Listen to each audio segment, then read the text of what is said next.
Creedence Clearwater Revival, Fortunate Son. Really cool intro riff with this. It's going to start off doing this slide technique between the D and the B strings here. We're just going to go from 7 on the D to 9, and then we're going to hit the 8 on the B. Okay, so something like... Okay.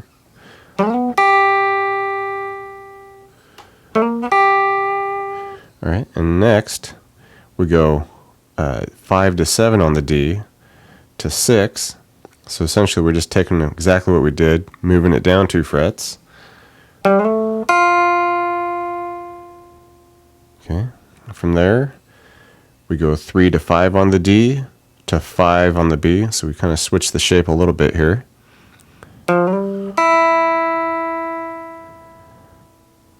Alright, and then we finish it by doing 3 to 5 on the D and then 3 on the B. So same thing on the D here, and then 3 on the B. Alright, and the whole thing, you can wrap it up by doing 6 on the E, just kind of a small little bend on there, like a little quarter bend, and then just finish on the 3. Okay, so we'll put it together slowly here.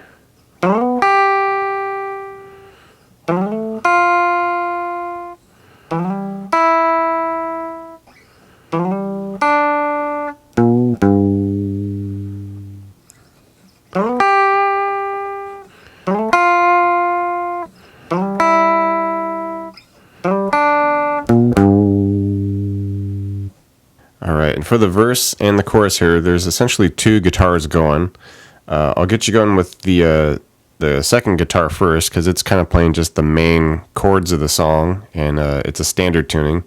The other guitar kind of switches up a little bit, so just with like the second guitar doing the basic chords for you, it's going to be more just kind of like 5 chords, like power chords almost. And we can start here at the G, so 3 on the E, 5, 5 on the A and D. And you just kind of want to do a measure each of these chords. Like the strumming's not like super crucial. You'd be well off to do something like a 1 2 1 2, like a something like that. All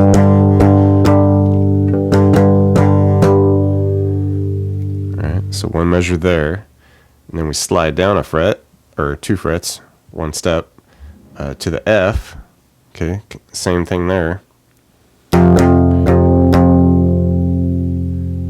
Alright, now we jump up to the A string here, do 3, and then 5, 5 on the D and G for the C power chord, and all the strumming's pretty much the same. Okay, and then we just end right back it up at the G. So 3 on the E, 5, 5 on the A and D. So then we just put it all together here.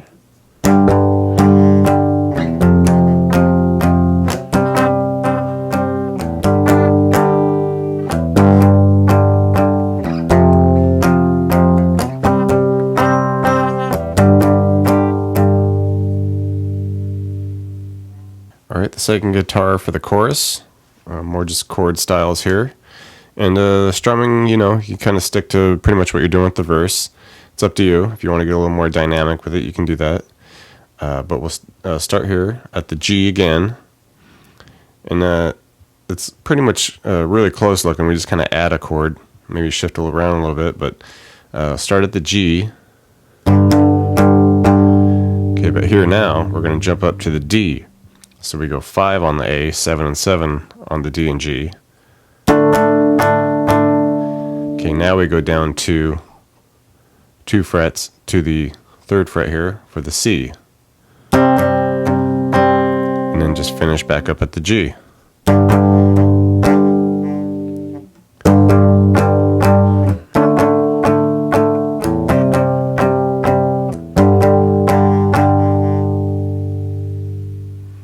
Alright, this interlude section comes in.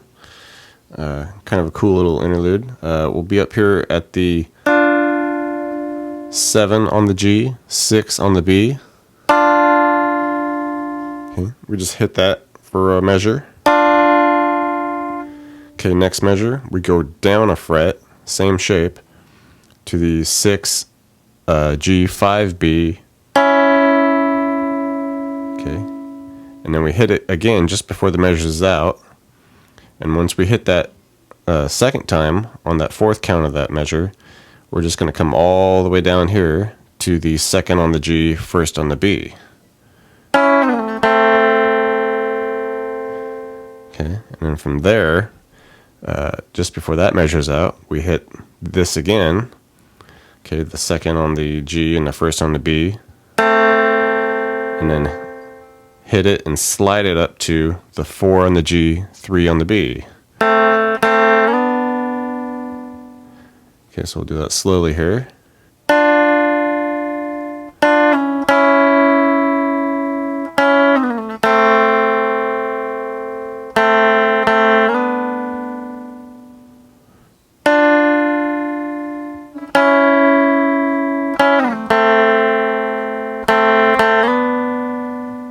All right, and as I mentioned, there's technically two guitars going through this song. The only really big difference is in the verse and the chorus here. The verse, it's just kind of the first guitar just kind of waits a few measures, and then it'll add these kind of accents at the very end.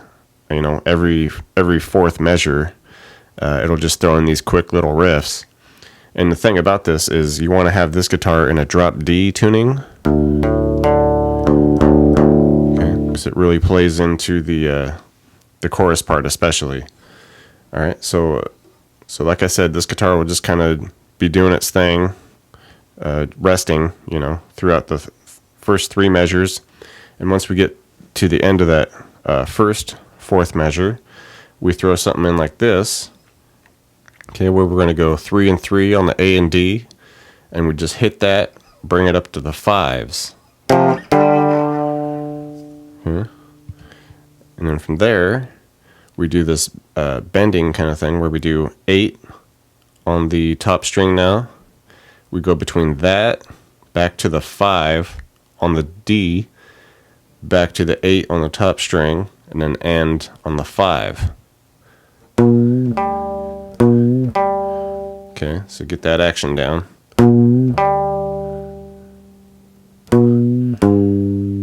Okay, so all together slowly that riff would be something like.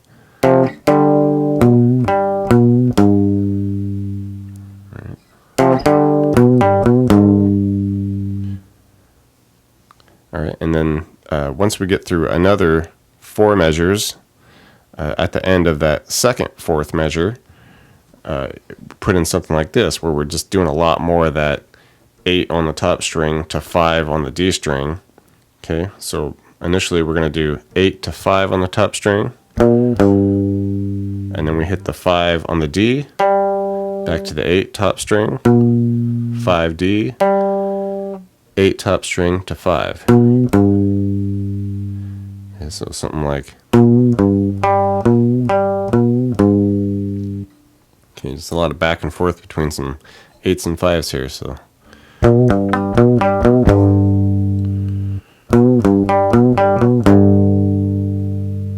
Okay, now we get to the chorus, what this first guitar is doing, and this is really more where the drop D tuning comes into play.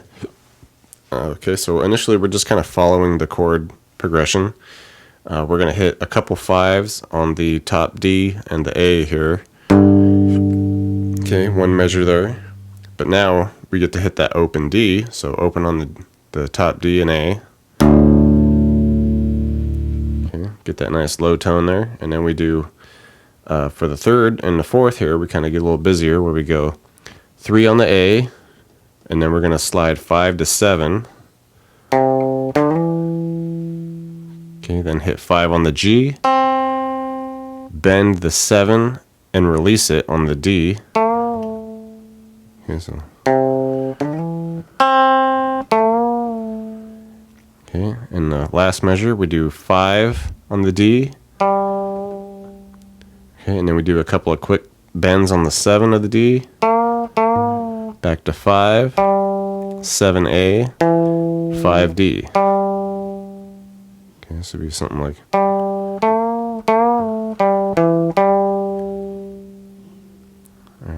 So put that all together slowly here.